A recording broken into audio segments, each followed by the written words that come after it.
two, one.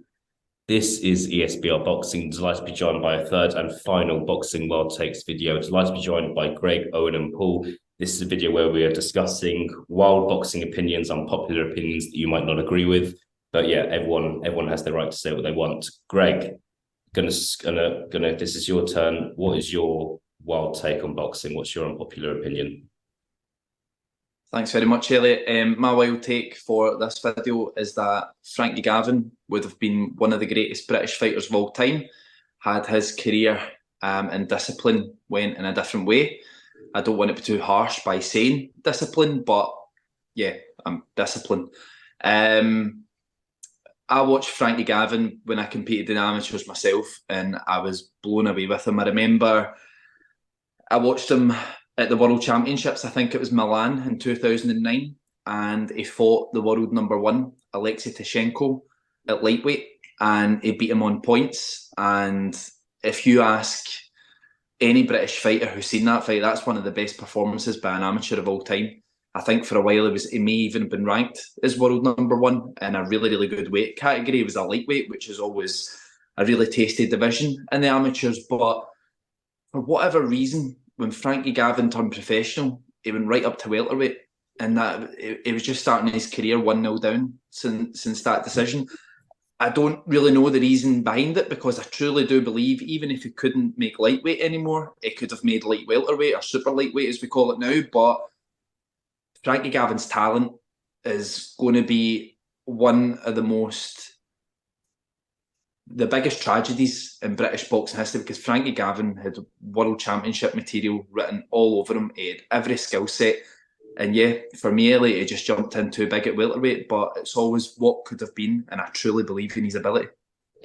Yeah, I think nicknamed Fun Time, Frankie Gavin, that was his nickname, which maybe kind of says something about what the point that you're making here. I think just he still achieved things in his career. I think one thing that sticks out to me in Frankie Gavin's career was when he fought Sam Eglinton. And I just think that obviously Sam Eglinton won the fight by stoppage, for anyone who doesn't know. And that fight, you had someone who has overachieved in their professional career in Sam Eglinton, in my opinion, and someone who's underachieved in their pro career in Frankie Gavin.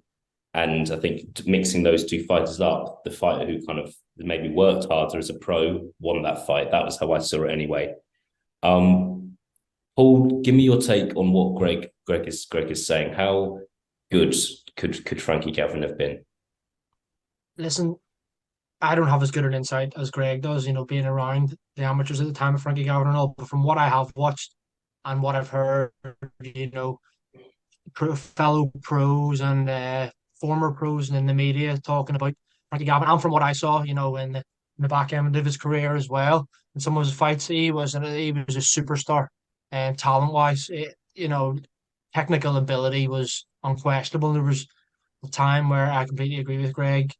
Just he didn't have any flaws, bar that potential. The discipline you mentioned there, the Sam Eglinton fight, Elliot, and the interesting thing there is completely backing up Greg's point. He should have been a lightweight, Frankie Gavin, yet he missed the weight at welterweight. For that fight, he missed the weight. So that just shows you. Like, I know we don't want him to come at us saying that we're having a go at him here or anything. We're not. It's almost like a praising Frankie Gavin for the talent he had, but he definitely underachieved in terms of world level. You look. I'm not going to name names, but we could all come up with a long list. There are 100% British fighters in the past decade who have won a world title who are nowhere near as talented a fighter as Frankie Gavin is. So yeah, listen, he did underachieve. He was a potential superstar, but just in the pro game for whatever reason, whether it was the weight or just not being motivated or whatever it was, he just didn't seem to quite do it. But yeah, definitely one of the best amateurs we'll ever have from these shores. Yeah, let's not forget kind of what he achieved as an amateur. Achieved fantastic things as an amateur. Just want to touch back to you, Greg. You mentioned kind of the word discipline there. Have you heard any rumors or any stories on what Frankie Gavin was like when he wasn't in camp, or maybe when he was in camp as well? I think he's admitted to just not being that disciplined in the past, but what do you think he perhaps got up to when he was a pro. I think Paul mentioned there he missed weight for the Sam Eglinton fight. I think he missed weight in other fights as well, which kind of isn't a good look. I think he also missed weight by a substantial amount in his career. He didn't miss weight by a couple of ounces from what I remember. But yeah, what are your thoughts on kind of when he would miss weight and kind of his lifestyle as a pro? I'm very conflicted by it, Elliot, because it's so easy to stick the boot in and say he just liked to party and he probably left making weight too late, cut some corners. But I get the impression, if it's a pretty touchy subject, but sometimes when I used to listen to Frankie Gavin, I used to think he doesn't seem mentally right. I don't know whether it was maybe a wee bit down in the past or what have you, but sometimes when I used to watch him and listen to him, it just seemed like a guy that was going through the motions, that he'd lost his love for boxing and maybe had things outside of boxing that took up more of his brain and life. I don't know if he had maybe some personal problems. I think I do remember hearing one or two things about that. What they are for a fact, I don't know. But yeah, I do remember hearing that he did like a party as well from back in the day. But I suppose when you're a young guy, we all do, don't we? So, but yeah, I'll be honest with you. I think it's a mixture of the discipline. I think you like to maybe have a little bit of a party, but I also think he had quite a tough personal life as well from one or two things I hear. So I think it would be a mixture, Elliot. Yeah, absolutely. It would be interesting to. I feel like I would. It would be interesting to hear from Frankie Gavin himself on more about his career. I feel like he's one of these fighters who, since he's retired, he's not. I'm not saying he's disappeared, but it'd be interesting to see him kind of maybe do some more interviews and when he did retire on his career. Maybe there's things we don't know. Owen, what are your thoughts on what Greg has said? What were your thoughts on Frankie Gavin as a fighter and what he potentially could have achieved? I think, listen, you look at his amateur career. I've just had a quick look myself. You know, in where he's represented England, he had a World Championships in 2007, gold. He had a Commonwealth Games in 2006, gold. He had an European Championships in 2008, gold, and in 2005, bronze. So his amateur record, there's no doubt about it, he's one of arguably, if not the best amateurs his country's ever produced. That doesn't necessarily always turn over to the professional game. I think, like you say, the discipline issues defo played a part. But again, a name you'll know, Greg, who's Anthony Fowler, unbelievable amateur, hasn't necessarily had the most ideal professional career yet. So it doesn't necessarily always transfer over. I think, no disrespect to the likes of Rocky Fielding, but you look at the history, Rocky Fielding, although it was regular, he's held a world title. So I think Frankie Gavin definitely should have been a world champion of some form at some stage. Whether he went down as one of the greats, a different story. But I think the discipline issues, you can see, like, he was meant to be Britain's biggest hope in the Beijing Olympics in 2008 and didn't make weight there. So he couldn't compete. So from day one, really, you could see there was always going to be some form of issues that held him back.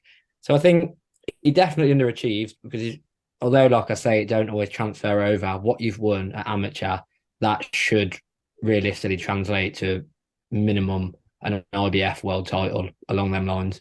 So it is a difficult one, but I think I do definitely agree the discipline held him back. Yeah, absolutely. Look, it's a frustrating one because, like other conversations that we've had here, we'll never know what could have been. And Frankie Gavin, like, look, he still did achieve things in his career. He beat some good fighters, won titles. He just didn't go up that level that maybe he was expected to. Greg, just going to finish back to you. I think tough question. I think since we've been having this discussion, I can't help but think about one of the previous videos that we've done in regards to Amir Khan. And I feel like one fight that we could have seen could have been Frankie Gavin against Amir Khan. Another time, both fought at welterweight, similar ages, both British. Weird kind of fantasy fight here, but what would have been your thoughts on that fight? If it was welterweight, I think Amir Khan would have won a shutout. Yeah. If it was at 140, it's difficult to say, because depending on how Frankie Gavin adopted to the pro game, he was a southpaw. It would have been a good fight. I think it's hard to look past Can, because you have to judge what Frankie Gavin done in his pro career and what Can done. But yeah, I think it would have been an interesting fight at 140, because I think it would have been a game of fencing. And as much as I'm an advocate, I always say Amir Khan does have a chin. Some of the shots that have knocked him out would have knocked the elephants out. Frankie Gavin would have caught him at some stage, and it's how Amir Khan would have reacted to that. So really good fight, but I wouldn't have liked to see it welterweight, because it would have only went one way. Yeah, absolutely. There's kind of other fights we could discuss here, but I feel like it just comes back to the same point that you've made.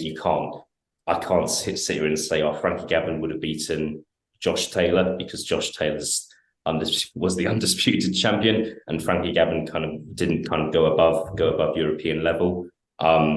But we just don't know. But I think it's credit to him that you pointed him out as your opinion here. It's a shame that we didn't see the best of him as a pro. Gents, going to leave things there. It's been really interesting to discuss this with you once again. Yeah, Frankie Gavin, would he have been one of Britain's best ever fighters? Quite possibly not. It's been good to get your opinions. Thank you very much for your time. Okay. Cheers, guys. Thanks. Cheers, boys.